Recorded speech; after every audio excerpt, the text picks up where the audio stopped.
In today's video, I'm going to teach you how to create engagement dashboard in Google Sheets. We're building a simple, reliable dashboard that highlights how your content is performing at a glance using one core metric, engagement rate, or ER.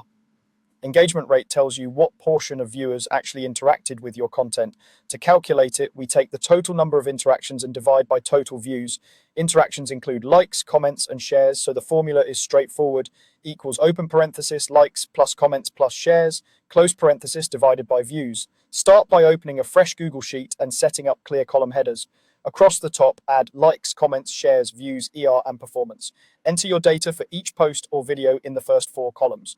Now, in the ER column for your first row of data, type the formula exactly as described, but with cell references. For example, if likes, comments, shares, and views are in columns A through D, and your first row of data is row 2, you'd enter equals A2 plus B2 plus C2 plus D2.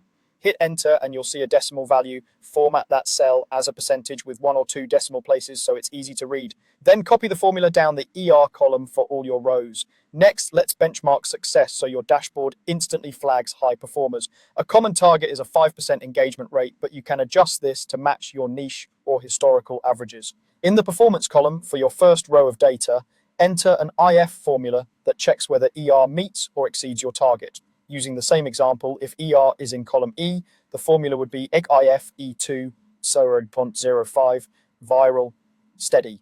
Press enter and you'll see an easy to scan label that highlights results at a glance. Copy that formula down for all your rows.